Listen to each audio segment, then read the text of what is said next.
سیدنا محمد وعلی آلہ وصحبہ اجمعین. لا الہ الا اللہ. نحمدہ ونصلی ونسلم علی حبیبہ الکریم. اعوذ باللہ من الشیطان الرجیم. بسم اللہ الرحمن الرحیم. ولا تقولوا لمن يقتل في سبيل الله اموات بل احیاء ولكن لا تشعرون. صدق اللہ مولانا العظیم. رسول پاک پہ بھیجائے خدا درود و سلام. علی و فاطمہ حسن و حسین پر بھی مدام.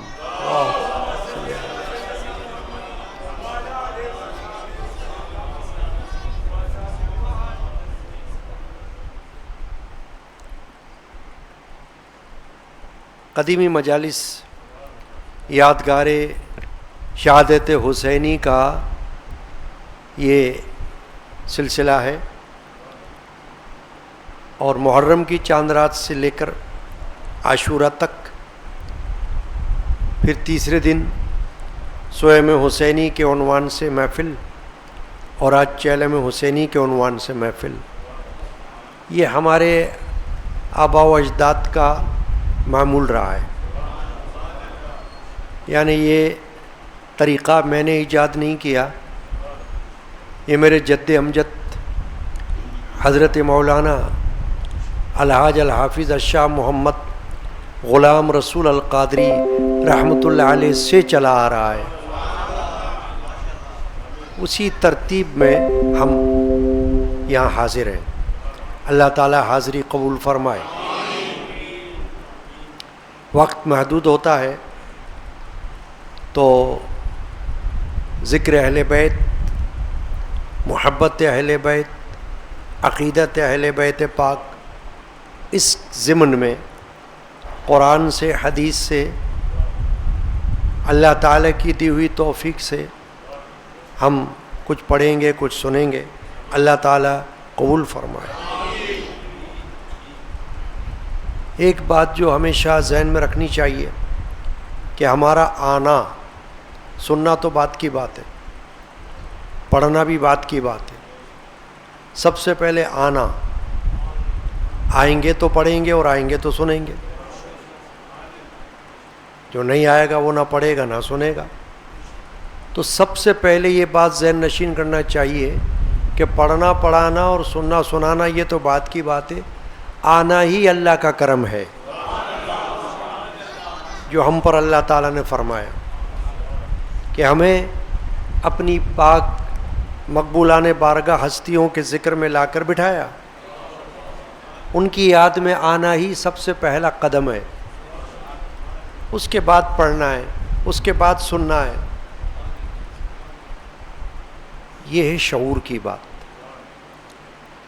کہ ہم اپنے گھروں سے آ رہے ہیں، آئیں تو سمجھے کہ یہ اللہ کا ہم پر لطف و کرم ہے. اس نے ہمیں اٹھایا، یہاں لا کر بٹھایا. ہماری مجال نہیں. ببرکت بسم اللہ الرحمن الرحیم. حسبی ربی جل.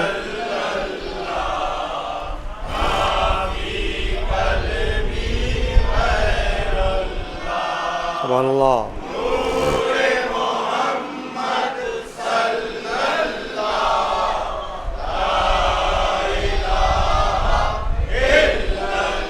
عرض غلام فقیر ہے اب رحمۃ اللہ علیہ. داخل رحمت ہوں ہم سب. ذکر قبول ہو یہ رب. لا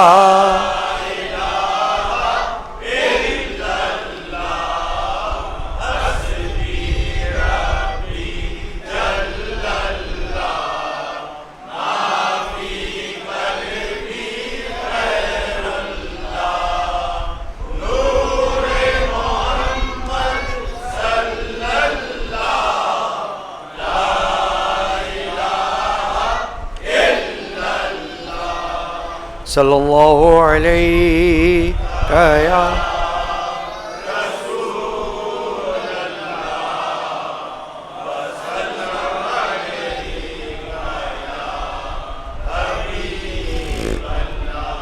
صلی اللہ علیہ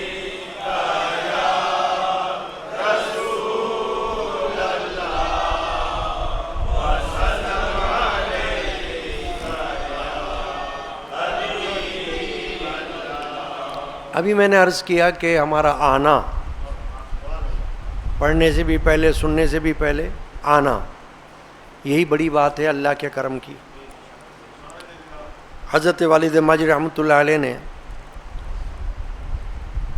ان مجالس کے لیے جو اشعار لکھے ان میں سے کچھ ہم پڑھتے ہیں، اور اس میں بھی آنے کا ذکر ہے، مجالس میں، محافل میں آنے کا ذکر۔ ببرکت بسم اللہ الرحمن الرحیم، پیام شبیر کا یہ سن لو، حسینی مجلس میں آنے والو، پیام شبیر کا یہ سن لو، حسینی مجلس میں شہید اعظم کی بارگاہ سے ثواب و اکرام پانے والو، شہید اعظم کی بارگاہ سے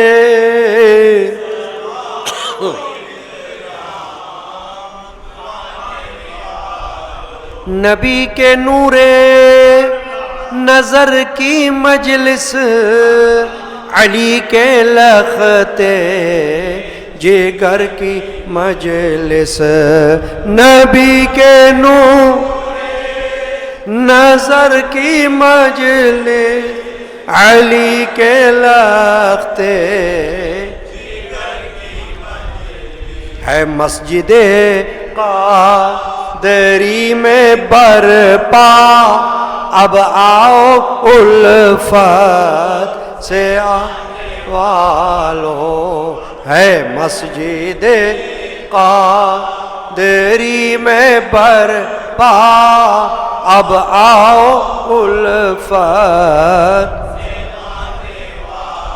بشارتیں اس کی مل چکی ہے، کرامتیں اس کی مل چکی ہیں، بشارتیں اس کی مل چکی ہیں، کرامتیں اس کی مل چکی ہیں، بھری ہیں اکثر نے جھولیاں، اب بڑھاؤ دامن بڑھانے والوں، بھری ہیں اکثر نے جھولیاں، اب بڑھاؤ دامن،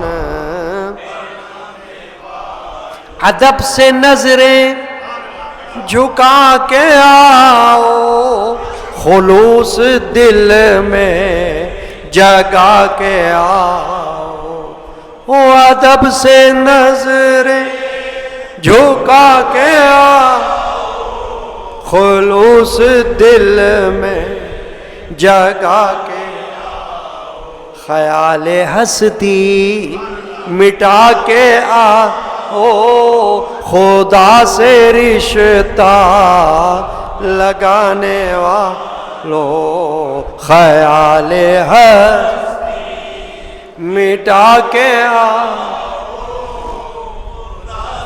رشتہ، یہ زندہ شہدائے کربلا کے ہی خون سے دین محمدی ہے، یہ زندہ شہداء کربلا کے ہی خون سے دین محمدی، نہیں مٹے گا یہ تا قیامت مٹو گے تم خود مٹانے والا نہیں مٹے گا یہ تا قیامت مٹو گے تم خود حسینیت ہے نبی کی سیرت یہی ہے حضرت علی کی سیرت حسینیت نبی کی سیرت یہی ہے حضرت علی کی اسی میں رنگ دو یہ جامع دل سنو محرم منانے والو اسی میں رنگ دو یہ جامع دل سنو محرم اے قادری علمی رحمت اللہ تعالی علیہ نور اللہ مرقدہ اے قادری علمی صاف کہہ دو نبی نے جس سے بھی کی ہے الفت اے قادری علمی صاف کہہ دو نبی نے جس سے بھی کی ہے اس کی الفت بھی جزو ایمان سمجھ لو الفت جتانے والا ہے اس کی الفت بھی جزو ایمان سمجھ لو الفت جتانے والو پیام شبیر کا مجلس میں شہید اعظم کی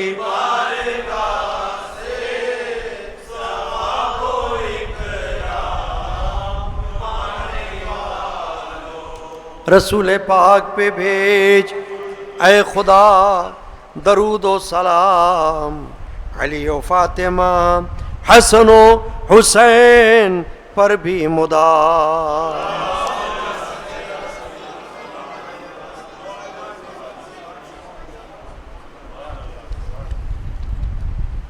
صلی اللہ علیہ یا رسول اللہ وسلم علیہ یا حبیب اللہ صلی اللہ علیہ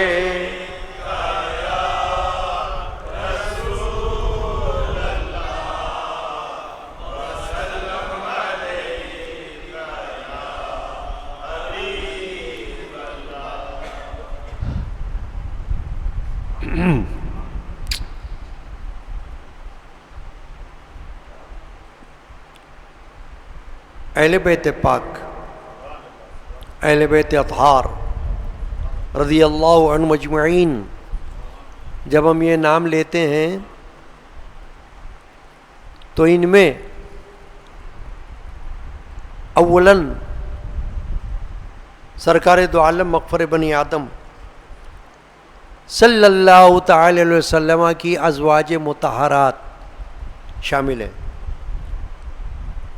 قرآن مجید کی آیات میں اگر دیکھا جائے تو اہل بیت کا لفظ نبی پاک صلی اللہ علیہ وسلم کے ازواج مطہرات کے لیے استعمال ہوا، اور اسی طرح ابراہیم علیہ السلام کے گھر والوں کے لیے بھی استعمال ہوا۔ تو اہل بیت میں امہات المومنین یہ یقیناً شامل ہیں، انہیں بھی ہم اہل بیت کہتے ہیں، گھر والے۔ اہل بیت سے مراد ہے گھر والے، تو ظاہر ہے کہ گھر والوں میں امہات المومنین یا ازواج مطہرات وہ تو شامل ہیں ہی، اور پھر اس کے بعد حضور اکرم صلی اللہ علیہ وسلم کی اولاد پاک، آل پاک، اولاد رسول صلی اللہ علیہ وسلم، یہ بھی شامل ہے۔ پھر وہ جن کا تعلق حضور کے نسب سے ہے، جیسے کہ حضرت مولا علی کرم اللہ تعالی وجہہ الکریم حضور کے خاندان میں شامل ہے، یہ اہل بیت پاک میں ہے۔ پھر احادیث میں اللہ کے رسول صلی اللہ تعالی علیہ وآلہ وسلم نے حضرت سیدہ خاتون جنت فاطمۃ الزہراء رضی اللہ تعالی عنہا کو اپنی چادر مبارک میں لیا۔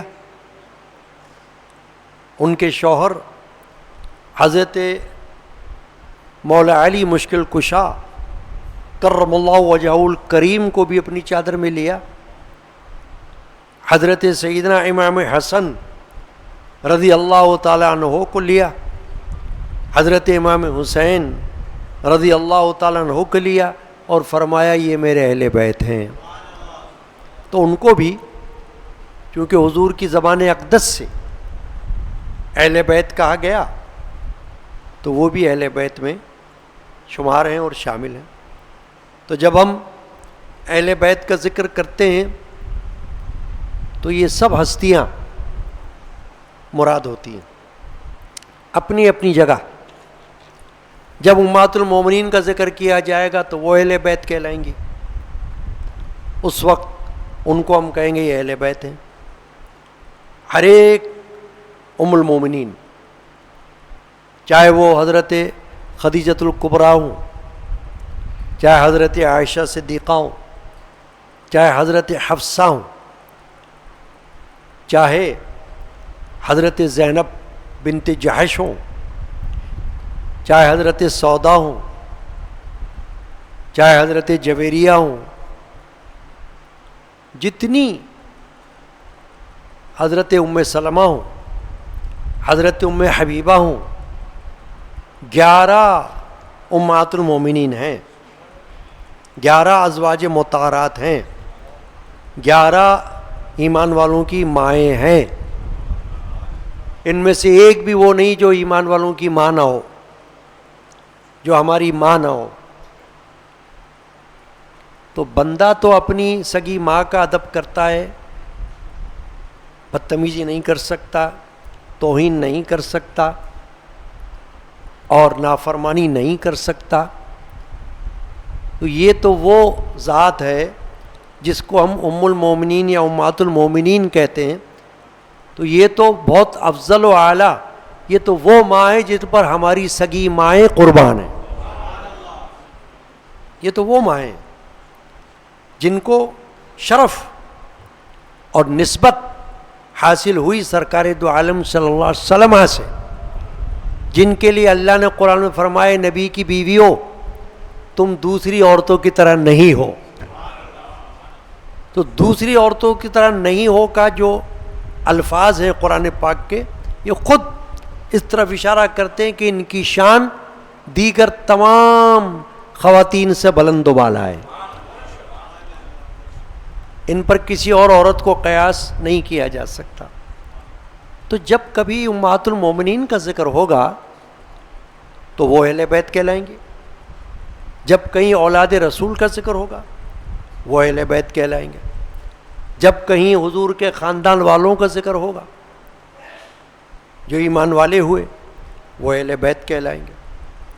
تو ہر ایک اپنی اپنی جگہ پر اہل بیت ہونے کا حق رکھتا ہے، اور ان کو اہل بیت کہنا چاہیے، اور ان کی عقیدت اور محبت کا دم ہر مسلمان مرد و عورت کو بھرنا چاہیے۔ یہ ہمارا عقیدہ ہے، عقیدہ اہل سنت والجماعت کا تقاضا ہے کہ ہم ایک طرف تمام صحابہ کرام رضی اللہ عنہم سے عقیدت اور محبت کا دم بھریں، اور ایک طرف تمام اہل بیت پاک رضی اللہ عنہم اجمعین سے عقیدت اور محبت کا دم بھریں۔ یہ نہیں ہو سکتا کہ ہم ایک طرف کو ہو جائیں، یہ ہمارا کام نہیں ہے. ہمیں تو اللہ تعالیٰ نے یہ نعمت عطا فرمائی اور یہ شرف عطا فرما دیا کہ ہم دونوں کشتیوں میں سوار ہیں. صحابہ کرام اور اہل بیت پاک دونوں سے محبت کا اظہار کرتے ہیں. رسول پاک پہ بھیجائے خدا درود و سلام، علی و فاطمہ حسن و حسین پر بھی مدام.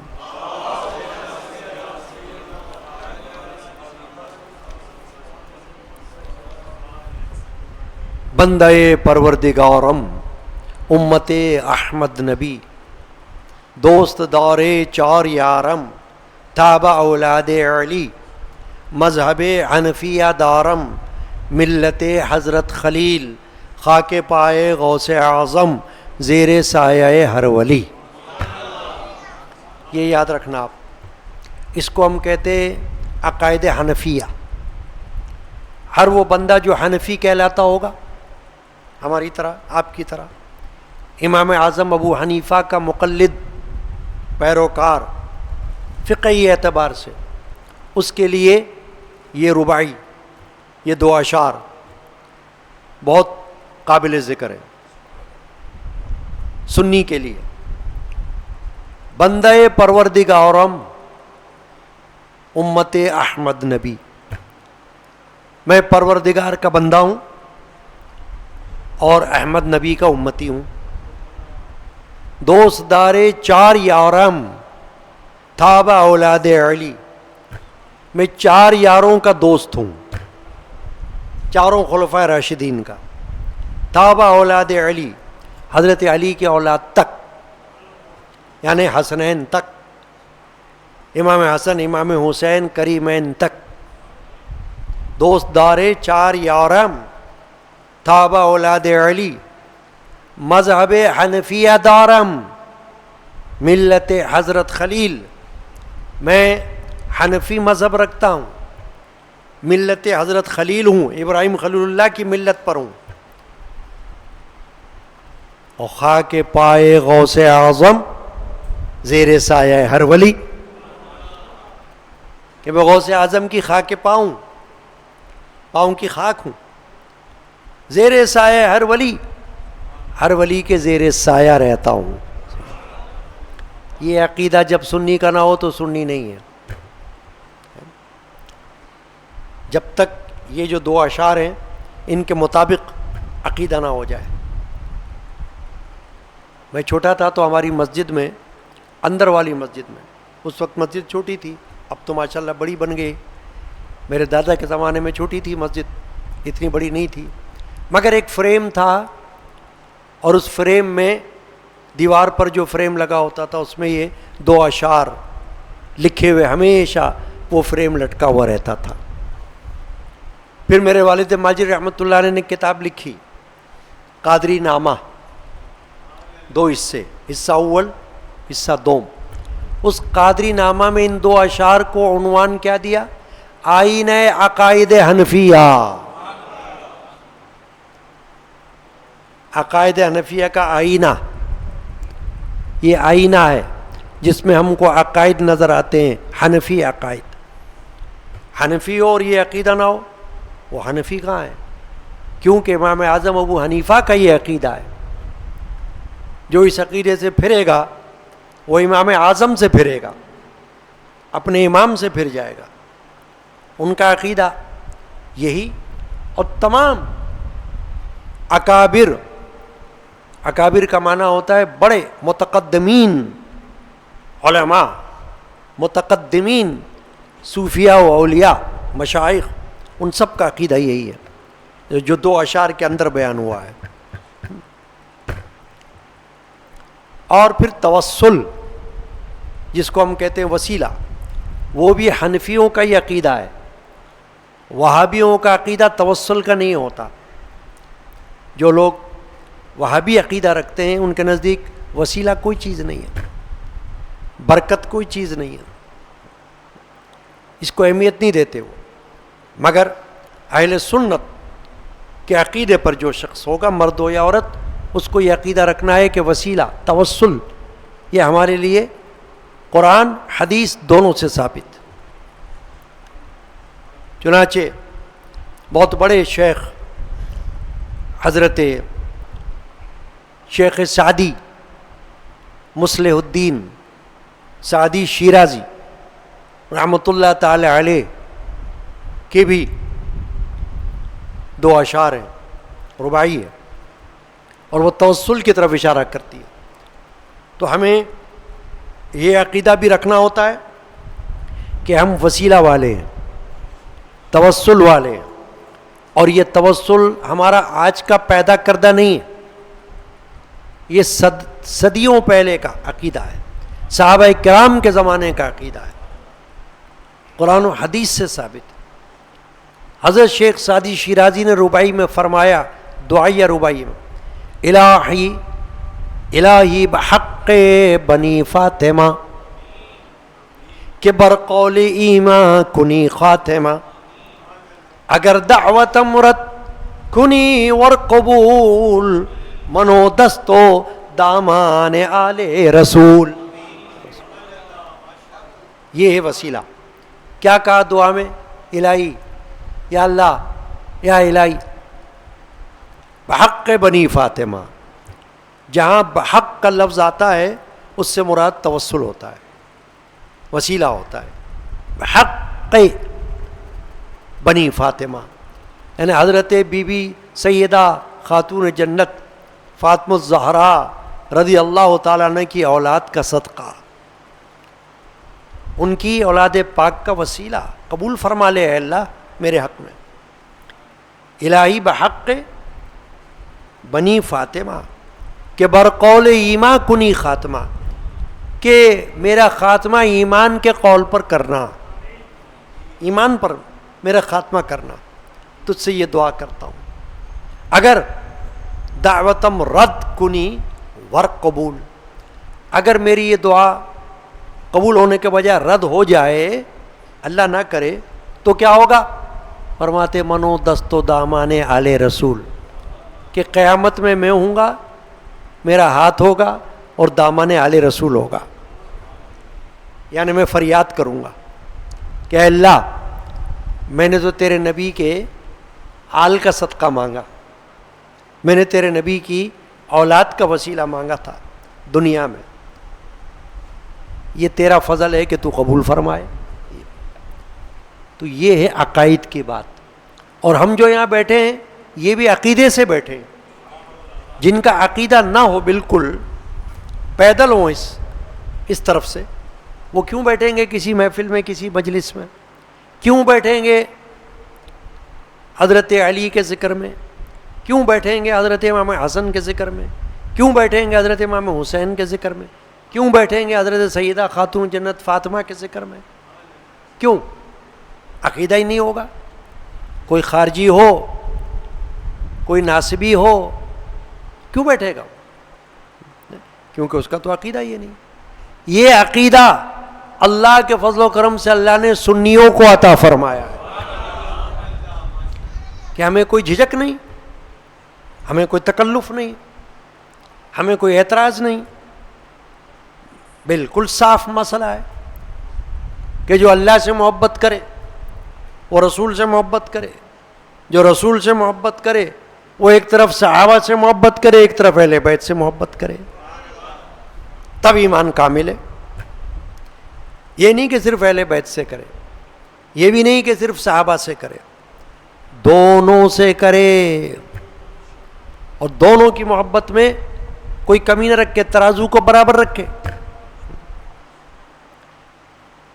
دونوں کی محبت میں کوئی قدم پیچھے نہ ہٹائے، جتنا ہو سکے آگے بڑھائے، جہاں تک محبت کا تعلق ہے اور جہاں تک محبت کی حد ہے وہاں تک جائے آگے. باب مناقب اہل بیت النبی صلی اللہ تعالی علیہ وسلم ورضی اللہ عنہم. محدثین نے اپنی حدیث کی کتابوں میں ابواب بنائے، چیپٹر، اس کا نام رکھا باب مناقب اہل بیت النبی. اہل بیت النبی کے مناقب، مناقب جو ہے وہ منقبت کی جمع ہے. منقبت ہم کس کو کہتے ہیں؟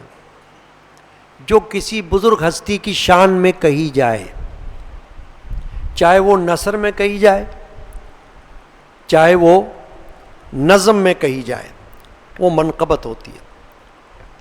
اللہ کے بارے میں کہی جائے گی تو منقبت نہیں، وہ حمد ہے. نبی رسول کے بارے میں کہی جائے تو وہ نعت ہے. اور صحابی یا اہل بیت یا ولی اللہ، اولیاء اللہ، ان کی شان میں جو کچھ کہا جائے وہ منقبت کہلاتی ہے. اور اس کی جمع ہے مناقب. ایک سے زیادہ منقبتیں جب ہو جائیں تو وہ کیا کہلائیں گی؟ مناقب. اب وہ نثر میں ہو یا نظم میں ہو، اردو میں ہو یا عربی میں ہو یا فارسی میں ہو، کوئی فرق نہیں، بس ان کی شان میں ہو تو وہ منقبت ہے اور اس کی جمع ہے مناقب. تو محدثین نے صحیح بخاری شریف میں، صحیح مسلم شریف میں، سنن ابن ماجہ میں، سنن ابن داؤد میں اور سنن نسائی میں اور جامع ترمذی میں، یہ سیاہ ستہ کہلاتی ہیں کتابیں. سیاہ ستہ کا معنی 6 کتابیں، 6 صحیح کتابیں. اور ویسے حدیث کی کتابیں اور بھی ہیں، الگ الگ ناموں سے ہیں، ان میں حدیثیں جمع کی ہیں محدثین نے. مگر یہ بڑی مشہور کتابیں جن کو ہم کہتے ہیں سیاہ ستہ، 6 صحیح کتابیں. ان میں سے ہر ایک میں اہل بیت کے فضائل موجود ہیں. اور انہوں نے مختلف حدیثوں کو جمع کیا ہے. جو سرکار دو عالم صلی اللہ علیہ وسلم نے اپنی زبان اقدس سے اپنی آل اولاد کے بارے میں جو کچھ فرمایا ان کو جمع کیا. جو محبت کے کلمات اور پیار کے کلمات سرکار دو عالم صلی اللہ علیہ وسلم نے اپنے پیارے نواسوں کے لیے ادا کیے، ان کو جمع کیا. اپنی لخت جگر سیدہ خاتون جنت کے لیے ادا کی، ان کو جمع کیا. دیگر صاحبزادیاں حضرت زینب، حضرت رقیہ، حضرت ام کلثوم، 4 صاحبزادیاں، ان کے مناقب کو جمع کیا. اور پھر ازواج مطہرات کے مناقب کو جمع کیا اور ان کا نام دیا باب مناقب اہل بیت النبی صلی اللہ تعالی وسلم. اب اس میں سے حدیثیں تو کئی ہیں، میں ایک حدیث شریفہ جو جامع ترمذی، سنن ابو داؤد اور سنن النسائی، یہ 3 کتابوں میں جن کے نام لیے ان میں سے 3 میں یہ حدیث موجود ہے. حضرت بریدہ صحابی رسول رضی اللہ تعالی عنہ، ان سے روایت ہے. وعن بریدہ قال، حضرت بریدہ نے کہا کان رسول اللہ صلی اللہ علیہ وسلم یخطبنا اذ جاء الحسن والحسین علیہما قمیصانی احمرانی یمشیانی ویاسرانی. یہ کہتے ہیں کہ رسول اللہ صلی اللہ علیہ وسلم ہمیں خطبہ دے رہے تھے جمعہ کا، یعنی عام تقریر نہیں تھی جیسے کوئی اور واعظ ہو جائے، کوئی اور درس ہو جائے، نہیں، جمعے کا دن مسجد نبوی، اس میں خطبہ ہو رہا ہے، اللہ کے رسول منبر شریف پر کھڑے ہوئے ہیں تقریر فرمانے کے لیے.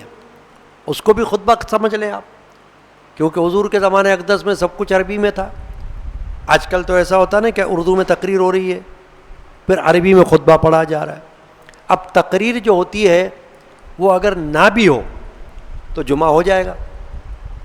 تقریر جمعہ کی شرائط میں سے نہیں ہے، خطبہ شرائط میں سے ہے. خطبے کے بغیر جمعہ نہیں ہوگا. اور خطبے کی شرائط میں سے کیا ہے کہ آپ مختصر کوئی آیت شریفہ پڑھ لیں، خطبہ ہو جائے گا. بس الحمدللہ رب العالمین کہہ دیں اور درود شریف پڑھ لیں، خطبہ ہو جائے گا. یعنی خطبے کی شرط پوری ہو جائے گی.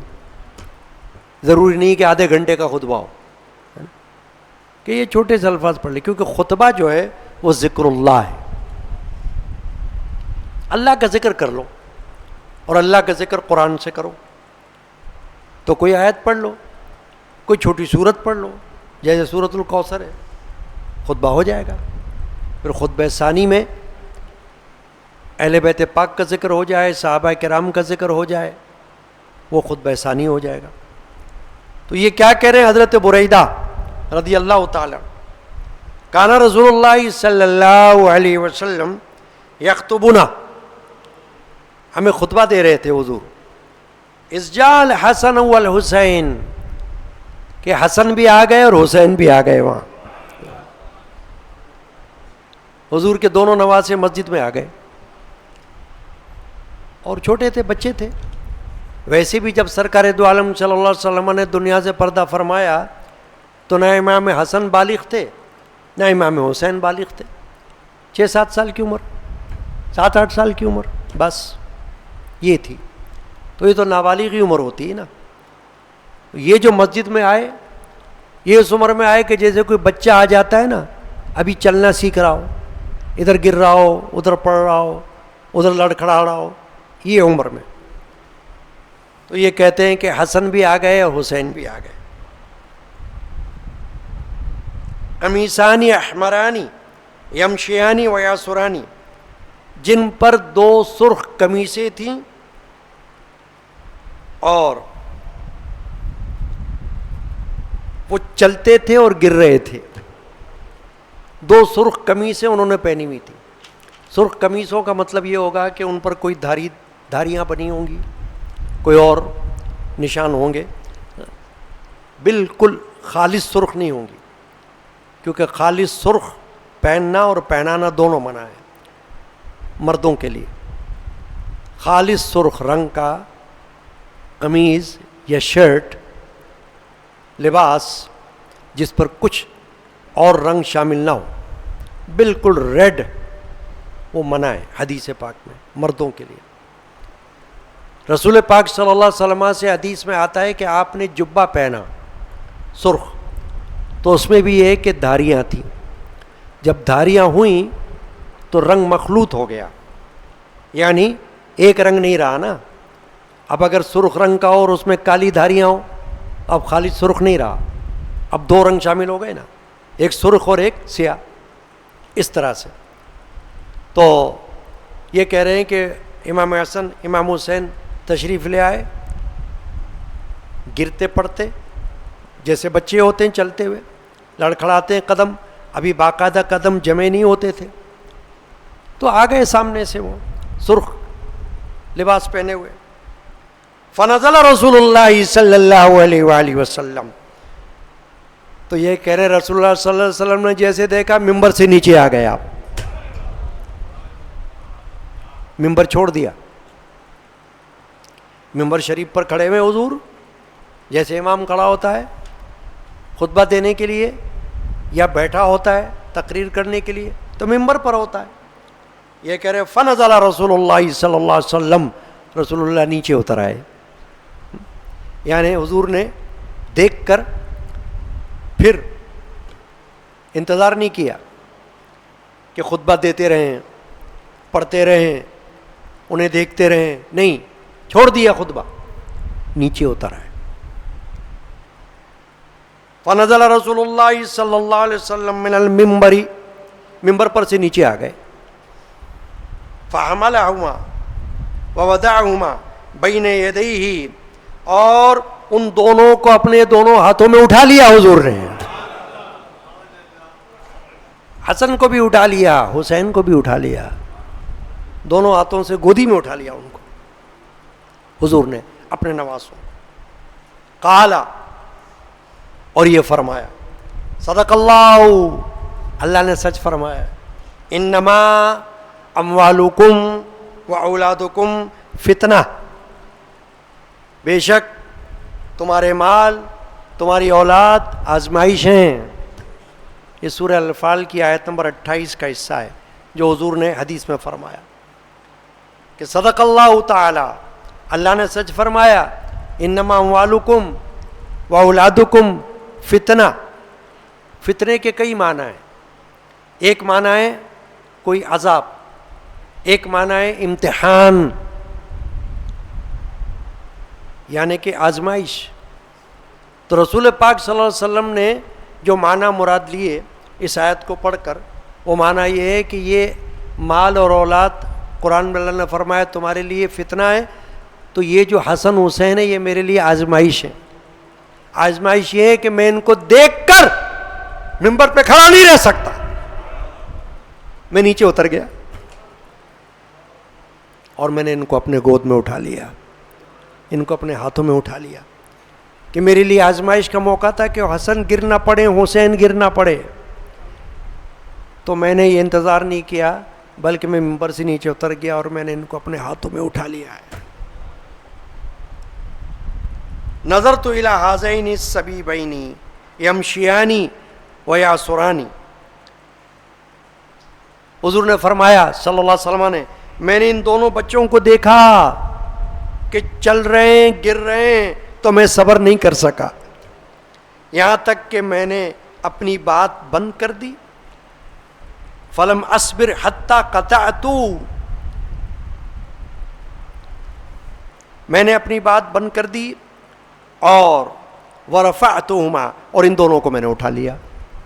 یعنی حضور فرما رہے ہیں کہ اے صحابہ، میں نے کیا کیا تم نے دیکھا؟ میں نے خطبہ جاری نہیں رکھا، میں نے خطبہ چھوڑ دیا، اور خطبہ چھوڑ کے میں نے ممبر سے نیچے قدم بڑھا لیے، ممبر سے نیچے آ گیا اور ان دونوں کو اٹھا لیا، اور یہ آیت شریفہ پڑھی کہ مال اور اولاد انسان کے لیے آزمائش ہے۔ تو کبھی کبھی آزمائش عوام کے لیے تو کوئی اور طرح سے ہو جاتی ہے، کبھی کوئی اولاد کی وجہ سے دینی معمولات سے رک جاتا ہے، کبھی کوئی اولاد کی وجہ سے پریشانی میں مبتلا ہو جاتا ہے۔ یہاں یہ وہ معاملہ نہیں ہے، حضور نے تو یہ پڑھا کہ میرے لیے آزمائش یہ تھی کہ میں ان کو دیکھ کر خطبے کو میں نے چھوڑ دیا اور میں نے آ کر ان کو گود میں اٹھا لیا۔ یہ اللہ کے رسول کا اختیار ہے۔ آج کے دور میں کوئی عالم، کوئی خطیب ایسا نہیں کر سکتا۔ سرکار دو عالم صلی اللہ علیہ وسلم نے تو ایک اور موقع پر اپنی بڑی صاحبزادی حضرت زینب رضی اللہ تعالی عنہا، سب سے بڑی صاحبزادی، ان کی بیٹی حضرت امامہ بنت ابی العاص رضی اللہ عنہا، ان کے ساتھ بھی ایسے کیا۔ کیا کیا کہ حضور نماز پڑھنے کھڑے ہوئے اور حضرت امامہ آئیں، حضور نے ان کو اٹھا کے کندھے پہ بٹھا لیا، اپنے کاندھے مبارک پر۔ جب رکوع کے لیے جھکے نیچے اتار دیا، سجدہ کیا، پھر جب اٹھے پھر اٹھا کے پھر بٹھا لیا۔ حدیث میں آتا ہے حضور نے اس طرح اپنی نماز مکمل کی۔ ہم نہیں کر سکتے، ہم نہ اپنی نوازی کو اس طرح اٹھا سکتے ہیں، نہ اپنی پوتی کو اس طرح کر سکتے ہیں نماز میں، ہماری نماز ٹوٹ جائے گی، ہمیں گناہ ہوگا۔ اللہ کے رسول شارع علیہ السلام ہیں، ہماری نمازیں تو ان کے صدقے میں قبول ہوتی ہیں۔ اللہ کے رسول کو اختیار ہے کہ اپنی نماز جس طرح سے پڑھیں، جس طرح سے کریں، وہ ان کی خصوصیات میں، ہر بندے کی خصوصیات یہ نہیں ہو سکتی۔ تو حضور نے تو اپنی نماز اس طرح پوری کر لی، ان کی نماز نہیں ٹوٹی۔ دیکھیں اللہ کے رسول اگر کسی کو آواز دے دیں اور وہ شخص نماز پڑھ رہا ہو تو اس کے لیے حکم تھا کہ اگر سرکار دو عالم صلی اللہ علیہ وسلم نے تمہیں آواز دے دی یا کسی کو آواز دے کر بلایا، وہ نماز توڑے اور آ کر حضور کے پاس پہنچ جائے۔ لبیک یا رسول اللہ، میں حاضر ہوں یا رسول اللہ، یا رسول اللہ میں حاضر ہو گیا، کیا حکم ہے؟ یہ نہیں کہ نماز پڑھتا رہے۔ حضور نے آواز دی، وہ اپنی نماز پوری کر رہا ہے، قیام کر رہا ہے، رکوع کر رہا ہے، سجدہ کر رہا ہے، تشہد پڑھ رہا ہے، اتحیات میں بیٹھا ہے، سلام پھیر رہا ہے، دعا مانگ رہا ہے، پھر جا رہا ہے۔ نو، ایک صحابی نے ایسا کر لیا تھا، حضور نے آواز دی، موقع پر نہیں آئے، جب دیر میں پہنچے حضور فرمایا کیا بات ہے، آواز نہیں آئی تھی میری؟ کہا آئی تھی، نماز پڑھ رہا تھا۔ کہا غلط کیا، تیرا کام یہ تھا کہ تو میری آواز پر نماز توڑتا اور اللہ کے رسول کی خدمت میں آ جاتا، تیری نماز مکمل ہو جاتی، تیرے نماز کا ثواب کہیں نہیں جاتا۔ آپ دیکھتے ہیں حدیث میں کیسے کیسے واقعات آئے۔ رسول اللہ صلی اللہ علیہ وسلم سفر میں حضرت علی کے زانو مبارک پر سر مبارک رکھ کر آرام کر رہے تھے. حضور نے عصر پڑھ لی تھی, حضرت علی نے ابھی پڑھی نہیں تھی. حدیث پاک موجود ہے. اور حضرت علی کے زانو مبارک پر حضور نے سر رکھا, حضور سو گئے. عصر کا وقت نکل گیا, حضور کی آنکھ کھلی. حضور نے پوچھا علی تم نے نماز پڑھ لی تھی؟ یا رسول اللہ میں نے تو نہیں پڑھی تھی نماز, میں تو آپ کی خدمت میں تھا, میں تو یہ بید بھی نہیں کر سکتا تھا کہ میں آپ کو جگہ دیتا اٹھیے مجھے نماز پڑھنا ہے. میرے لیے تو یہ بید بھی کی بات تھی, میری نماز تو یہی ہو رہی تھی جو میں آپ کی خدمت میں بیٹھا ہوا تھا. آپ میرے زانوں پر سر مبارک رکھ کے سوئے تھے, نہ جانے کتنی نمازوں کا ثواب مل رہا ہوگا مجھے. تو حضور نے کیا کیا؟ اللہ کے رسول نے دعا کی, اے اللہ یہ علی تیرے رسول کی خدمت میں تھا, تیرے نبی کی خدمت میں تھا, نماز نہیں پڑھ سکا اور عصر کا وقت ختم ہو گیا. اے اللہ تو سورج کو حکم دے دے کہ سورج دوبارہ لوٹ آئے, عصر کا وقت پھر آ جائے اور علی عصر کی نماز ادا کر لیں. تو اللہ تعالیٰ نے حضور کی سنی. حدیث میں ہے کہ سورج تو چلا گیا تھا, اندھیرا ہونے والا تھا کہ سورج پھر سے آ گیا اور سورج کی شعاعیں پہاڑوں پر پڑیں, کرنیں سورج کی پہاڑوں پر آ گئیں, یہ لگا کہ واپس سورج آ گیا. تو حضرت علی نے عصر کی نماز ادا کر لی. امام اہل سنت اعلیٰ حضرت نے اس کو اپنے اشعار میں بیان کیا واقعے کو. مولا علی نے واری تیری نیند پر نماز, مولا علی نے واری تیری نیند پر نماز, اور وہ بھی سب سے سخت جو اعلیٰ خطر کی ہے. یعنی وہ نماز کے جو سب سے سخت نماز ہے, کون سی؟ جس کو کہتے ہیں صلاۃ وسطیٰ, بیچ کی نماز. پانچوں نمازوں میں سے عصر کی نماز کہلاتی ہے بیچ کی نماز, جس کا حکم سخت حکم ہے. ایک مرتبہ جہاد کے موقع پر عصر کی نماز قضا ہو گئی تھی, تو اللہ کے رسول نے بد دعا کی دشمنوں کے لیے کہ انہوں نے ہمیں نماز عصر سے روک دیا, برا ہو ان کا, ستیہ ناس ہو ان کا, کہ ان کی وجہ سے ہماری عصر نکل گئی. مولا علی نے واری تیری نیند پر نماز, اور وہ بھی سب سے سخت جو اعلیٰ خطر کی ہے. ہاں تو نے ان کو جان انہیں پھیر دی نماز, کہ تو نے حضرت علی کو جان بخش دی, کہ ان کو نماز بخش دی تو نے. ہاں تو نے ان کو جان انہیں پھیر دی نماز, پر وہ تو کر چکے تھے جو کرنی بشر کی ہے. کہ حضرت علی نے تو جو ثواب لینا تھا وہ لے لیا, بعد میں اب نمازیں پڑھتے رہیں کتنی بھی, وہ ثواب تو وہ لے لیا انہوں نے کہ اللہ کے رسول ان کے زانوں پر سر رکھ کر نماز پڑھ رہے تھے, حضرت علی نے ان کی خدمت کر لی, اس طرح سے ان کو آرام دے دیا, تو اللہ تعالیٰ نے ان کو ثواب عطا فرما دیا. یہ بات ہے. پر وہ تو کر چکے تھے جو کرنی بشر کی ہے. بشر کو جو کرنا چاہیے تھا وہ کر لیا انہوں نے, حضرت علی نے سمجھداری کا کام کر لیا ہے نا, عقل مندی کا ثبوت دے دیا. اب اللہ نے ان کو پھر نماز بھی دے دی عصر کی. تو اس طرح کی باتیں خصوصیات کی ہوتی ہیں, عوام کے لیے نہیں ہوتی. عوام کو تو ان سے صرف عقیدت اور محبت کا سبق سیکھنا ہے. یہ نہیں کہ عوام ان کی طرح یہ کریں کہ اپنے پوتوں کو نواسیوں کو کندھے پہ بٹھا کے نمازیں پڑھا لیں. بولے اللہ کے رسول نے تو کیا تھا نا, دیکھو. تو وہ مثال یہاں فٹ نہیں ہوگی ہمارے پاس. یہ تو اللہ کے رسول کے پاس ہے یہ مثال. یہ تو یہ بتانا ہے کہ نہ ہمارا کوئی برابری اللہ کے رسول سے ہے اور نہ ہمارے بچوں کی برابری حسن حسین سے ہے. ہمارے بچے حسن کے جیسے تھوڑی ہیں, ہمارے بچے حسین کے جیسے تھوڑی ہیں, ہماری بچی امامہ کے جیسی تھوڑی ہے. یہ ہے عقیدہ, سمجھنے کی بات. رسول پاک پہ بھیجائے خدا درود و سلام علی و فاطمہ حسن و حسین پر بھی مدام.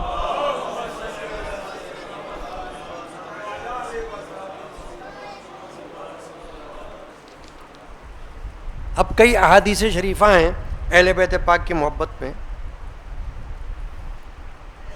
ایک حدیث پاک ہے کہ اللہ کے رسول صلی اللہ تعالی علیہ وسلم نے امام حسن اور امام حسین رضی اللہ عنہما ان کے لیے حدیث میں فرمایا، ترمذی شریف کی حدیث ہے، ابی سعید رضی اللہ تعالی عنہ سے روایت ہے، قال رسول اللہ صلی اللہ علیہ وسلم الحسن والحسین سید شباب اہل الجنہ، کہ حضور نے کیا فرمایا؟ حسن اور حسین یہ جنتی جوانوں کے سردار ہیں. سبحان اللہ و بحمدہ سبحان اللہ العظیم. جنتی جوانوں کے سردار ہیں. دیکھا آپ نے؟ تو اس کا مطلب یہ ہوا کہ وہ یہ دنیا میں بھی سردار ہیں اور جنت میں بھی سردار ہیں، کیونکہ امام حسن اور امام حسین کے اندر بہت ساری خوبیاں تھیں. ایک تو شباہت امام حسن اور امام حسین کی رسول پاک سے ملتی تھی. حضور کا ایک نواسہ سر سے لے کے سینے تک اور ایک سینے سے لے کے پاؤں تک سرکار دو عالم صلی اللہ علیہ وسلم سے شباہت رکھنے والا تھا. تو کیوں ممکن ہے کہ خون ہے حضور کا؟ بچہ کبھی باپ پر جاتا ہے، بچہ کبھی ماں پر بھی جا سکتا ہے، بچہ کبھی دادا پر بھی جا سکتا ہے، بچہ کبھی نانا پر بھی جا سکتا ہے، بچہ کبھی ماموں پر بھی جا سکتا ہے، کیونکہ خاندان ایک ہے نا. تو خون جہاں جہاں جا رہا ہے وہاں وہاں شکل شباہت آ سکتی ہے، مل سکتا ہے بچہ ان میں، اس کا جینز اس طرح سے ہو سکتا ہے. یہ اللہ تعالیٰ پر ہے کہ جس کے جیسا بچے کو بنا دے. تو حسن اور حسین یہ دونوں شباہت میں سرکار دو عالم صلی اللہ علیہ وسلم سے مشابہت رکھتے تھے. دونوں حسن بھی اور حسین بھی رضی اللہ عنہما. رسول پاک پہ بھیجا خدا درود و سلام، علی و فاطمہ حسن و حسین پر بھی مدام. اللہم صلی علی سیدنا محمد وعلی آلہ وصحبہ اجمعین. اب ایک اور حدیث بتا کے پھر میں کچھ اور بیان کروں گا. ترمذی شریف کی حدیث ہے، حضرت زید بن ارقم رضی اللہ تعالیٰ عنہ صحابی رسول ہیں، ان سے روایت ہے، فرماتے ہیں قال رسول اللہ صلی اللہ تعالی علیہ وآلہ وسلم انی تارک فیکم ما ان تمسکتم به لن تضلوا بعدی احدہما اعظم من الآخر کتاب اللہ حبل ممدود من السماء الى الارض وعطرتی اہل بیتی. یہ کہہ رہے ہیں کہ زید بن ارقم کہ اللہ کے رسول صلی اللہ علیہ وسلم نے فرمایا میں تم میں وہ چیز چھوڑتا ہوں جو اگر تم اس کو تھامے رہو تو میرے بعد گمراہ نہیں ہوگے. ان میں سے ایک دوسرے سے بڑی ہے، اللہ کی کتاب جو آسمان سے زمین تک ایک دراز رسی ہے، اور میری عطرت یعنی میرے اہل بیت، یہ دونوں جدا نہ ہوں گے یہاں تک کہ میرے پاس حوض کوثر پر آ جائیں. فانظروا کیف تخلفونی فیہما، تو غور کرو تم ان دونوں سے میرے بعد کیا معاملہ کرتے ہو. یہ حدیث پاک میں فرمایا حضور. کیا معلوم ہوا اس میں؟ حضور فرما رہے ہیں کہ میں دو چیزیں تمہارے درمیان چھوڑ کر جاؤں گا اور جا رہا ہوں دنیا سے پردہ کرتے وقت. دو چیزیں، ایک اللہ کا کلام قرآن مجید، فرمایا یہ اللہ کی رسی ہے، حبل اللہ جس کو کہتے ہیں نا، وَاعْتَصِمُوا بِحَبْلِ اللَّهِ جَمِيعًا وَلَا تَفَرَّقُوا. قرآن میں اللہ نے فرمایا کہ اللہ کی رسی کو مضبوطی سے تھام کر رکھو اور فرقہ مت بنو، تفرقہ مت ڈالو. اس بارے میں اللہ کی رسی کے بارے میں سب کے لیے ایک ہی بات ہے اللہ کی رسی میں. تو اللہ کی رسی کیا ہے؟ قرآن. پھر فرمایا ایک دوسرے سے بڑی ہے، یعنی جو دوسری رسی ہے وہ اہل بیت ہے، اور اس سے بڑی رسی کون سی ہے؟ قرآن. قرآن کے بعد فرمایا عطرت، اور عطرت کے بارے میں فرمایا کہ یعنی میرے اہل بیت، میرے گھر والے، ان میں امہات المومنین بھی آ گئیں، ان میں اولاد رسول آ گئی، آل رسول آ گئی، یہ سب شامل ہو گئے، حضور کے گھر والے یہ سب شامل ہو گئے۔ تو فرمایا اگر تم نے ان کو تھامے رکھا، اب تھامے رکھنے سے مراد کیا ہے؟ فرما برداری، اطاعت گزاری، محبت، عقیدت، یہ سب اس میں شامل آ گئے۔ اب قرآن کے بارے میں کیا ہے تھامے رکھنا؟ کہ قرآن پر عمل، خالی علم نہیں، عمل۔ اور اہل بیت کے بارے میں کیا ہے؟ کہ خالی زبان سے علی علی علی علی کہنا نہیں، علی کا جو تقاضا ہے محبت کا اس کو پورا کرنا، حسن کا جو تقاضا ہے اسے پورا کرنا، حسین کی محبت کا جو تقاضا ہے اسے پورا کرنا، سیدہ خاتون جنت کی محبت کا جو تقاضا ہے اسے پورا کرنا۔ علماء فرماتے ہیں کہ اہل بیت کی محبت اس کا نام نہیں ہے کہ آپ خالی بیٹھ کر چرس کے دم لگاتے رہو اور نعرے لگاتے رہو اے علی، اور ساتھ میں چرس کا دم بھی بھر رہے ہو، بھنگ بھی پی رہے ہو۔ فرمایا یہ محبت تھوڑی ہے، بے ادبی ہے۔ اپنے آپ کو ایسا بناؤ کہ ان کی محبت والا بنو، صحیح طور سے پاک حالت میں ان کا نام لو، پاکیزگی کے ساتھ نام لو، ادب کے ساتھ نام لو، اور ان کے احکامات پر عمل کرو، ان کے ساتھ عقیدت کا رشتہ پاکیزہ رکھو، ان کے بارے میں کوئی بات ایسی اپنی زبان سے نہ نکالو جس کو ہم توہین میں شمار کریں، جس کو بے ادبی میں شمار کریں، نہیں، ان کا نام بھی لو تو اندر کے دل سے آواز آئے کہ تم نے دل سے نام لیا، تمہاری زبان پر نام آیا اور تمہارے دل نے بھی اس کا ادب کیا۔ یہ تقاضے ہیں محبت کی۔ تو حضور نے فرمایا کہ اگر تم ان دونوں کو تھامے رکھو گے اور ان سے جدا نہ ہوں گے یہاں تک کہ میرے پاس حوض کوثر پر آ کر مل جاؤ، تو اس کا مطلب یہ ہوا کہ ایک دن آئے گا قیامت کا، حضور فرما رہے ہیں کہ حوض کوثر کے پاس میری اور تمہاری ملاقات ہوگی، ہر مسلمان کی، مرد کی، عورت کی۔ تو حوض کوثر کا پانی ان کو ملے گا جو اس پر عمل کرنے والا ہوگا، صحابہ سے بھی محبت والا ہوگا، اہل بیت سے بھی محبت والا ہوگا، کیونکہ جہاں احادیث صحابہ کے بارے میں آتی ہیں وہاں صحابہ کے بارے میں حضور نے منقبتیں پڑھی ہیں، ان کی شانیں بیان کی ہیں، ان کا ادب بتایا ہے، ان سے عقیدت کا تقاضا بتایا ہے، اور جہاں اہل بیت کا ذکر آتا ہے وہاں اہل بیت سے محبت کا تقاضا بتایا ہے۔ تو یہ مت کوئی سمجھے کہ دیکھو یہاں تو اہل بیت کا ذکر ہو رہا ہے، صحابی کا ذکر تو ہے ہی نہیں ہے۔ ابے بھائی صحابی کے ذکر یہاں اس لیے نہیں ہے کہ یہ چیپٹر خاص ابواب ہیں اہل بیت کے بارے میں جو محدثین نے جمع کیے ہیں، تو یہاں پر تو کبھی فاطمہ کا ذکر آئے گا، کبھی علی کا ذکر آئے گا، کبھی حسن کا ذکر آئے گا، کبھی حسین کا ذکر آئے گا، کبھی حضرت عباس کا ذکر آئے گا، کبھی حضرت جعفر بن ابی طالب کا ذکر آئے گا، ان کا ذکر آئے گا۔ اہل بیت کی فضائل میں احادیث جمع کی، جہاں محدثین نے صحابہ کرام کے بارے میں احادیث کے چیپٹر بنائے ہوں گے وہاں صدیق کا ذکر آئے گا، وہاں عمر کا ذکر آئے گا، وہاں عثمان کا ذکر آئے گا،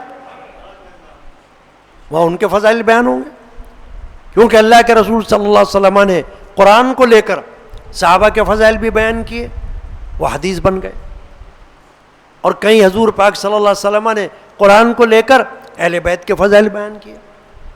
تو ہمارے پاس قرآن سے اور حدیث سے، دونوں سے، صحابہ اور اہل بیت دونوں کی محبت کا ثبوت ملتا ہے، اور اللہ تعالی ہمیں دونوں کی محبت پر زندہ رکھے اور دونوں کی محبت پر ہمیں موت دے اور دونوں کی محبت میں ہمارا حشر فرمائے۔ اللہم یا رب العالمین۔ رسول پاک پہ بھیجائے خدا درود و سلام، علی و فاطمہ، حسن و حسین پر بھی مدام۔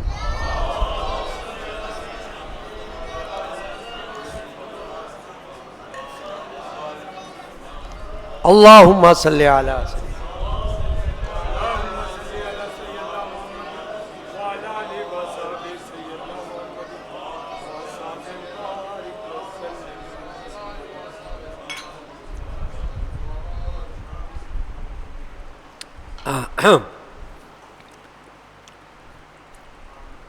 روایت ہے کہ جب یزید پلید ہر طرح سے اپنے جی کا حوصلہ، دل کا ارمان نکال چکا، دنیا کے واسطے اپنے دین کو خاک میں ڈال چکا، اس نے اہل بیت اطہار کے واسطے مدینے جانے کا اسباب مہیا کیا، اور ہر شخص کو بقدر حاجت کے کپڑا اور زاد راہ بھی دیا، اور نعمان بن بشیر کو حکم دیا کہ 30 مسلح جوان لے کر اہل بیت اطہار کے ہمراہ جائے اور تمام حفاظت کے ساتھ ان کو مدینہ طیبہ پہنچا دے۔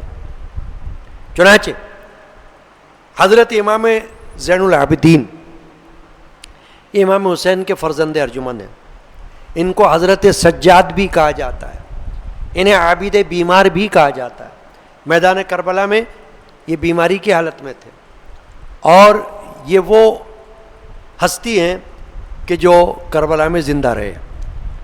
ان کو شاہد کربلا کہا جاتا ہے۔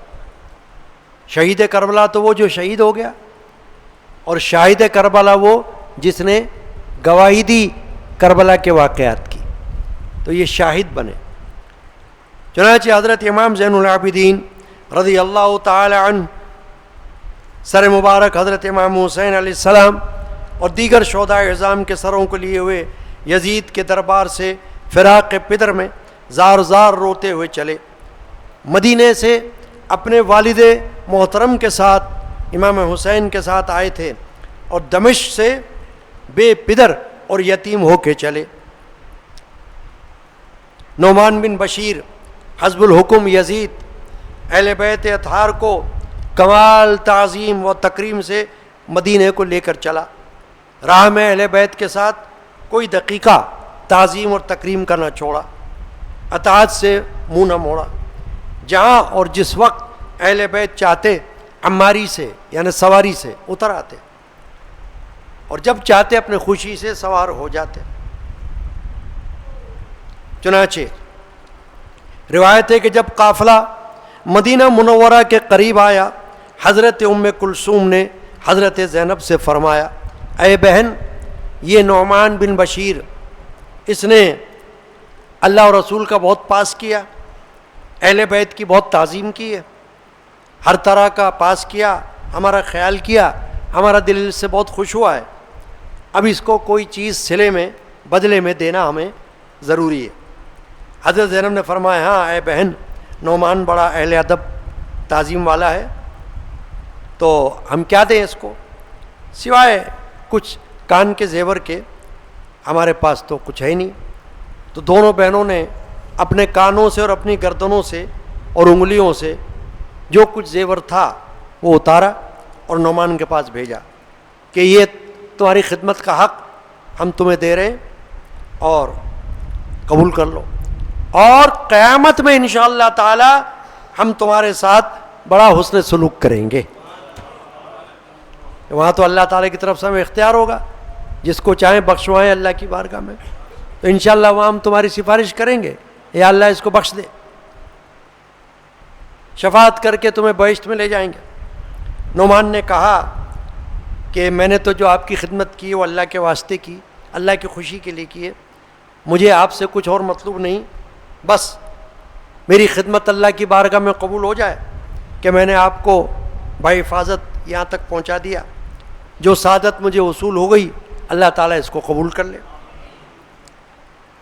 رسول پاک پہ بھیجائے خدا درود و سلام، علی و فاطمہ حسن و حسین پر بھی مدام۔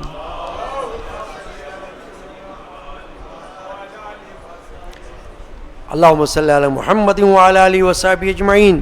روایت ہے کہ جب اہل مدینہ کو اہل بیت کے قافلے کے آمد کی خبر ہوئی اور یہ بات مشتہر ہوئی تو سب کے سب رونے لگے۔ فراق جانے کونین حضرت امام حسین میں جی کھونے لگے۔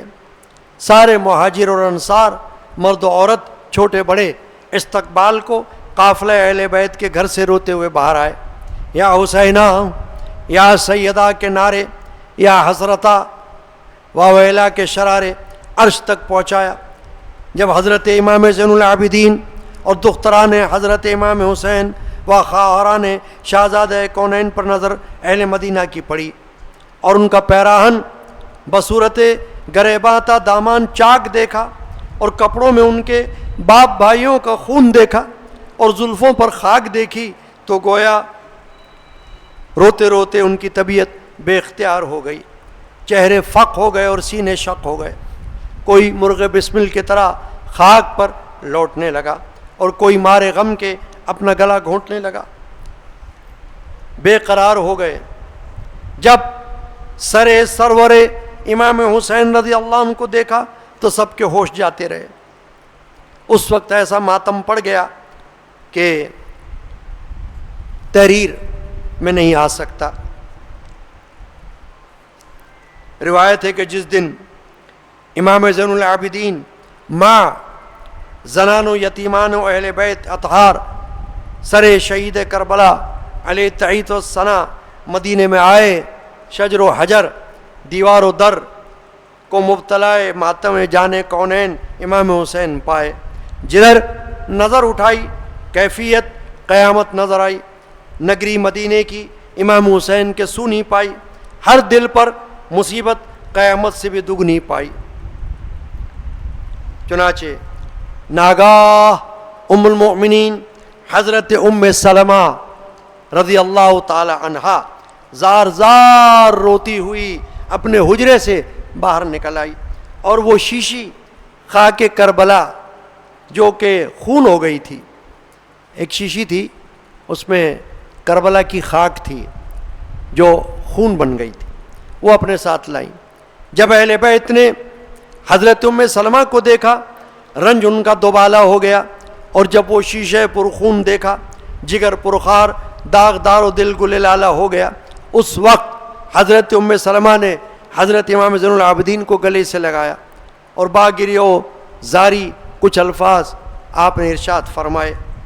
اس وقت کی آوازاری اور ہر ایک کی بے قراری، خصوصاً ام سلمہ کا ایک ایک کو آغوش میں لے کر رونا اور روتے روتے فرط محبت سے بے ہوش ہونا احاطہ تقریر سے باہر ہے۔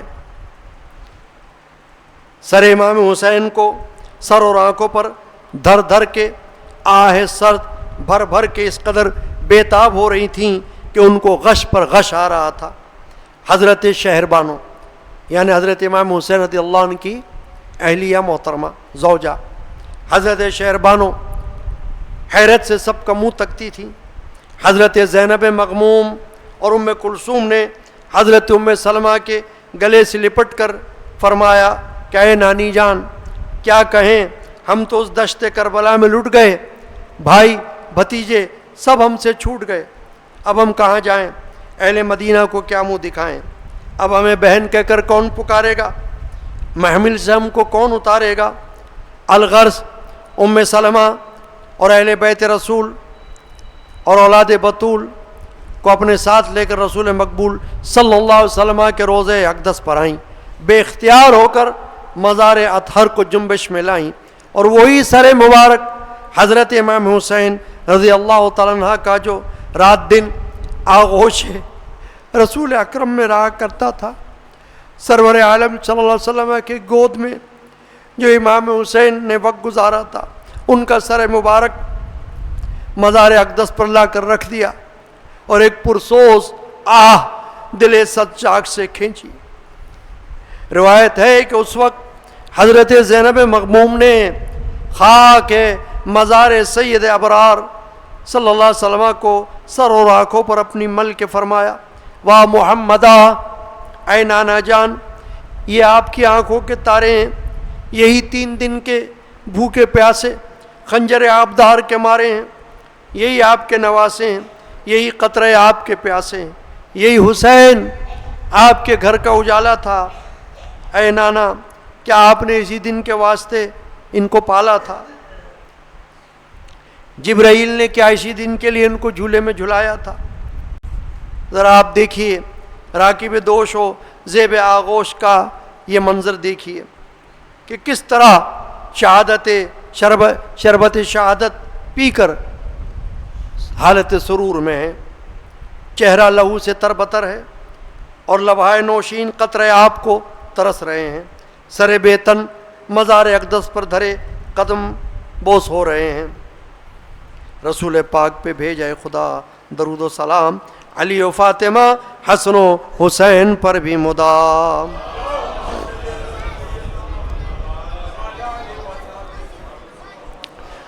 الغرض اس وقت نبی کریم صلی اللہ علیہ وسلم کا روضہ اقدس ہر ایک کے رونے اور حضرت سکینہ کے باپ کے واسطے بےتاب ہونے اور خواہر امام کی گریہ وزاری اور حضرت عابد بیمار کی فریاد و بے قراری سے مسجد نبوی میں ایک زلزلہ آ گیا۔ مزاج اقدس رحمت عالم صلی اللہ علیہ وسلم کا بگڑ گیا، آسمان و زمین چکر میں آئے، ملائے اعلیٰ گھبرائے۔ قریب تھا کہ مزار انور پھٹ جائے، آسمان ٹوٹ پڑے، ساری دنیا الٹ جائے۔ مزار محبت انور نے جنبش کھائی۔ روایت ہے کہ جب حضرت امام زین العابدین روضہ منورہ پر سے سر مبارک جناب امام حسین کا لائے تو اسے کفنا کر جمیع مہاجرین و انصار کے ساتھ جنت البقیع میں جا کر حضرت خاتون جنت سیدۃ النساء فاطمہ الزہرا کے پاس حضرت امام حسن کے پہلو میں سر مبارک کو دفنایا۔ پھر جوک در جوک لوگ مرد اور عورتیں تعزیت کے لیے آئے اور واقعات کربلا سن کر آتش غم میں جل بھن کر بے ہوش ہونے لگے۔ روایت ہے کہ اس کے بعد حضرت امام زین العابدین عابد بیمار حضرت سجاد دن رات یاد الہی میں مشغول ہو گئے اور دن رات واقعات کربلا اور مصائب آل عبا یاد کر کے رونے لگے۔ رسول پاک پہ بھیجے خدا درود و سلام، علی و فاطمہ حسن و حسین پر بھی مدام، محمد وعلی ببرکت بسم اللہ الرحمن الرحیم سلطان کر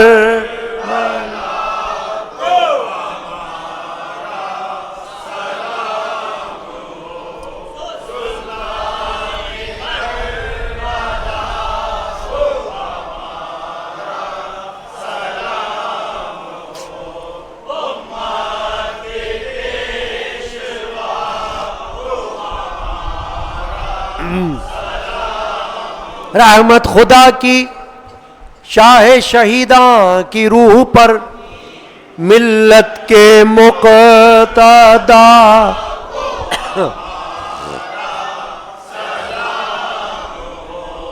سلطان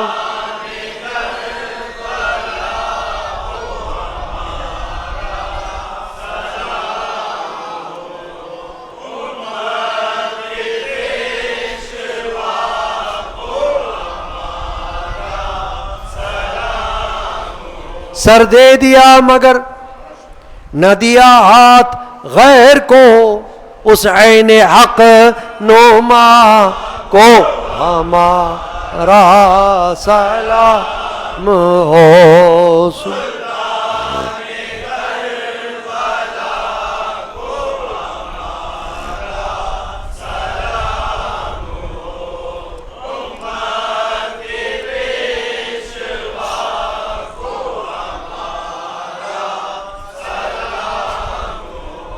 سبحان اللہ، خنجر گلے پہ اور دعا لب پہ ہے رواں، اس پہ کرے عطا کو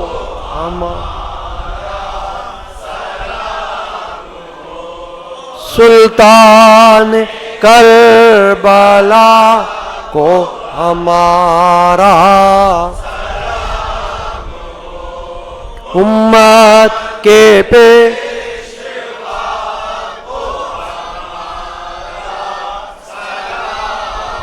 پڑھ کر درود ادب سے غلام حزین تو کہ رحمت اللہ علیہ سلطان کربلا کو ہمارا سلام ہو۔ سلطان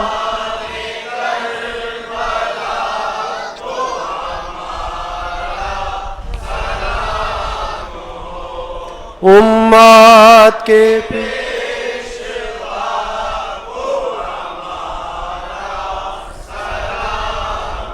یا حسین ابن علی آپ کے سر کا صدقہ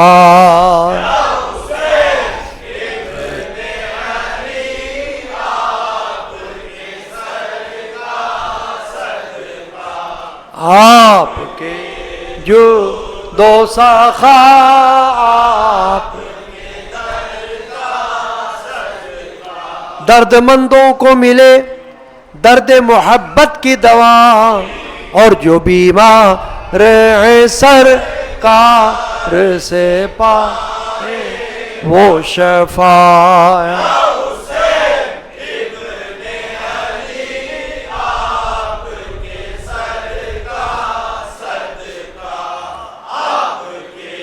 جو دو سخا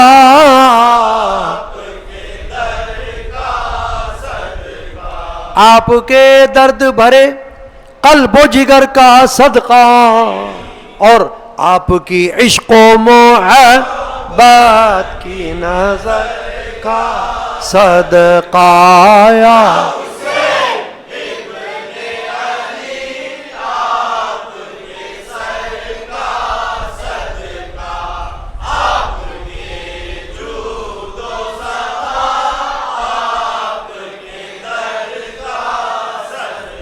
آمین اللہم یا رب العالمین۔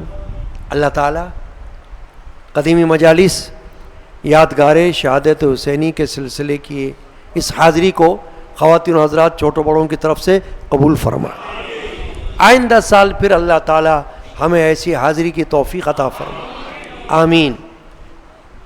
جن جن حضرات نے دعاؤں کے لیے درخواستیں پیش کی ہیں ان کے لیے دعائیں بھی آج کی محفل میں شامل ہیں۔ مسجد کے اخراجات کے لیے خادمین حاضر ہو رہے ہیں، اللہ تعالیٰ تعاون خیر کی توفیق عطا فرمائے۔ ہمارے اہل حلقہ نذیر احمد خان قادری جن کا گزشتہ سال میں انتقال ہوا، آپ دیکھتے ہوں گے رات دن یہاں پر ہوتے تھے مسجد میں، ضعیف العمر، اپنی جوانی میں حضرت سید مرشد جدی رحمۃ اللہ علیہ سے بیعت کا شرف حاصل کیا اور آخری وقت یہاں پر دم دیا۔ تو یہ ان کے انتقال کا مہینہ ہے صفر، 23 صفر ان کی تاریخ ہے اور آج 20 صفر ہے۔ تو آج کی محفل میں سید الشہداء کے صدقے میں ان کی فاتحہ بھی ہو رہی ہے کہ اللہ تعالیٰ ان کی مغفرت فرمائے، ان کے درجات بلند فرمائے، انہیں جنت الفردوس میں اعلیٰ مقام تھا۔ ان کی بہت سی خدمات ہیں اس قادری مسجد و خانقاہ قادریہ کے حوالے سے، ہر طرح کی خدمات جسم و جان سے بھی اور مال سے بھی انہوں نے ہر وقت ثبوت دیا، بلا کہے، یہ نہیں کہ زبردستی، اپنی خوشی سے۔ اللہ تعالیٰ ان کو اس کا اجر دینے والا ہے، اللہ تعالیٰ اس کو ان کا بہترین صلہ عطا فرمائے، آمین۔ آج کی نیاز میں ہمارے لڑکا علیم الدین قادری اور فیصل قادری نے تعاون کیا ہے، جو آپ کے ہاتھوں میں لنگر شریف پہنچا ہے، اللہ تعالیٰ ان کو برکتیں عطا کرے، شہدائے کربلا کا صدقہ ان کو عطا کرے، شہدائے کربلا کے صدقے میں ان کے رزق میں فراخی عطا کرے، کاروبار میں برکتیں عطا کرے، آمین۔ مجھ گناہگار کے صحت کے لیے، منیر قادری کے نواسے کی صحت کے لیے، ریاض قادری کے صحت کے لیے اور محمد علی قادری کے گھر میں اتفاق محبت کے لیے، والدین کے صحت سلامتی کے لیے، مجھ گناہگار کی صحت سلامتی کے لیے اور سعیدہ بیگم، نائلہ بیگم، انیلہ بیگم کی پریشانیاں دور ہونے کے لیے اور سید نوید اعظم کے بیرون ملک جانے میں کامیابی کے لیے۔ یا اللہ، جن جن نے یہ دعاؤں کی درخواستیں پیش کی اور جن کے دلوں میں دعائیں ہیں جو بھی پرچوں پر نہیں آئیں، مگر تو سب کے دلوں کا حال جانتا ہے، تو عالم الغیب ہے، یا اللہ کہے اور بن کہے تو سب جانتا ہے، یا اللہ سب کے دلوں کی مرادوں کو پورا فرما، شہدائے کربلا کے صدقے میں سب کی تمناؤں کو پورا فرما۔ اعوذ باللہ من الشیطان الرجیم، بسم اللہ الرحمن الرحیم۔ ایک اعلان یہ ہے کہ عمرے کی سعادت حاصل کرنے کے لیے یہاں پر اہتمام موجود ہے، اور کافی پچھلے سال سے اعلانات ہو بھی رہے ہیں۔ جن جن حضرات کو، خواتین و حضرات کو عمرے کی سعادت کی خواہش ہو، وہ تفصیلات معلوم کرنے کے لیے یہاں پر روزانہ دن میں کسی وقت 11 بجے کے بعد سے لے کر شام تک آ کر معلومات حاصل کر سکتے ہیں، پیکج کے بارے میں، جانے کے بارے میں، ویزے کے بارے میں، اور ہوائی سفر کے بارے میں، جو کچھ بھی ہو وہ یہاں سے آ کر تفصیلات معلوم کر سکتے ہیں۔ اس کے علاوہ بھی بیرون ممالک میں جانے کے لیے بھی جو کسی کو تفصیلات چاہیے وہ یہاں سے حاصل کر سکتا ہے۔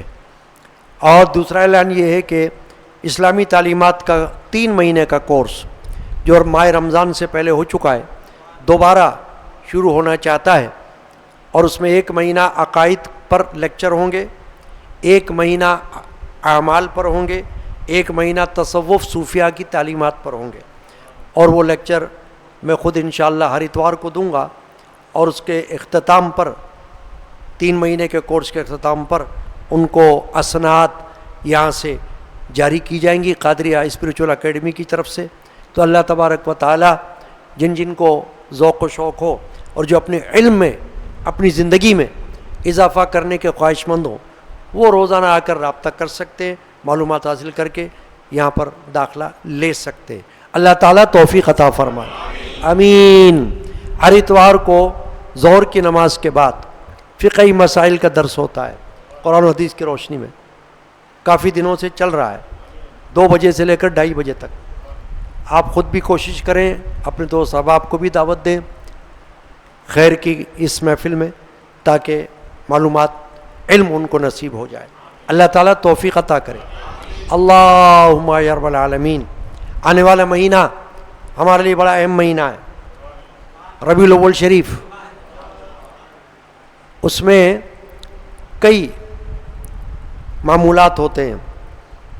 ایک تو یہ کہ 2 ربیع الاول کو میرے پردادا کا یوم وصال ہے۔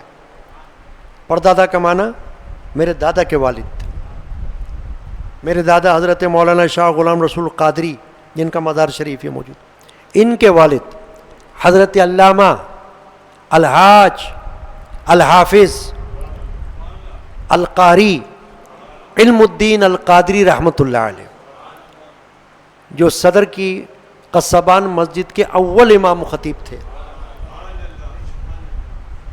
ان کا انتقال 1907 میں ہوا ہے، 1907، یعنی کہ 114-15 سال کا عرصہ ہو رہا ہے۔ ہمارے آبائی قبرستان میں ان کا مزار ہے۔ ان کا یوم وصال جو ہے وہ 2 تاریخ ہے، 2 ربیع الاول۔ میرے دادا کسی زمانے میں ان کا عرس کیا کرتے تھے۔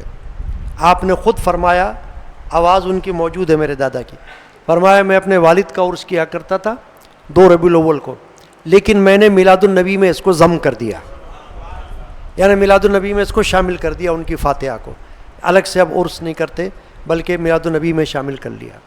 تو 2 ربیع الاول تو وہ ہے۔ پھر 11 ربیع الاول کو عید میلاد النبی کی شب ہوگی، رات کو محفل ہوگی عشاء کے بعد، شب میلاد النبی کی، اس میں آپ نیت کر لیں حاضری کی اور اپنے دوست احباب کو دعوت دینے کی۔ پھر 12 ربیع الاول کو شام کو عصر کے بعد سے لے کر مغرب تک مسجد میں محفل ہوگی، یہاں وہ یوم میلاد النبی کی ہوگی۔ پھر 17 تاریخ آتی ہے، شہداء بدر کی یاد میں ہوتی ہے۔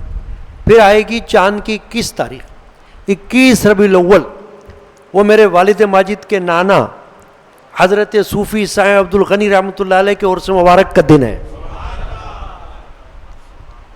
2 ربیع الاول میرے پردادا اور 21 ربیع الاول میرے والد کے نانا، میرے خاندان کے عظیم صوفی بزرگ عارف کامل ولی اللہ حضرت صوفی سائیں عبد الغنی رحمۃ اللہ علیہ، جن کو 85 سال ہو گئے۔ 1938 میں کراچی میں آپ کا انتقال ہوا ہے۔ آبائی قبرستان لیاری دھوبی گھاٹ میں آپ کا مزار موجود ہے۔ تو ان کی تعلیمات، عرس کا دن ہم کرتے ہیں، ان کا عرس باقاعدہ یہاں ہوتا ہے، عشاء کی نماز کے بعد محفل ہوتی ہے۔ تو آپ لوگ کہیں نہ کہیں ذہن نشین کر لیں، 21 چاند کی 21 22ویں رات ہو جائے گی۔ اللہ تعالیٰ حاضری کی توفیق عطا کرے، اللہم یا رب العالمین۔ اعوذ باللہ من الشیطان الرجیم بسم اللہ الرحمن الرحیم قل هو اللہ احد اللہ الصمد لم یلد ولم یولد ولم یکن له کفوا احد قل هو اللہ احد اللہ الصمد لم یلد ولم یولد ولم یکن له کفوا احد قل هو اللہ احد اللہ الصمد لم یلد ولم یولد ولم یکن له کفوا احد بسم اللہ الرحمن الرحیم الحمد للہ رب العالمین الرحمن الرحیم مالک یوم الدین ایاک نعبد و ایاک نستعین اہدنا الصراط المستقیم صراط الذین انعمت علیہم غیر المغضوب علیہم ولا الضالین ببرکت ان اللہ و ملائکتہ یصلون علی النبی یا ایھا الذین آمنوا صلوا علیہ وسلموا تسلیما اللہم صل علی ربنا تقبل منا انك انت السميع العليم وتب علينا انك انت التواب الرحيم یا اللہ یا رحیم یا رحمان چیلم حسینی قدیمی مجالس یادگار حسینی کے سلسلے میں آج کی حاضری کو خواتین و حضرات چھوٹوں بڑوں کی طرف سے قبول فرما جو کچھ قرآن سے حدیث سے درود سے سلام سے نظر سے نیاز سے پیش کیا گیا ہے سب قبول فرما یا اللہ ان سب کو حضور نبی کریم رحمت اللہ عالمین شافع المذنبین صلی اللہ علیہ وسلم کی بارگاہ اقدس میں نظر فرما صحابہ کرام اہل بیت عظام تابعین تبع تابعین اولیاء کاملین رضی اللہ عنہ مجمعین کی بارگاہ میں نظر فرما بالخصوص سید الشہداء حضرت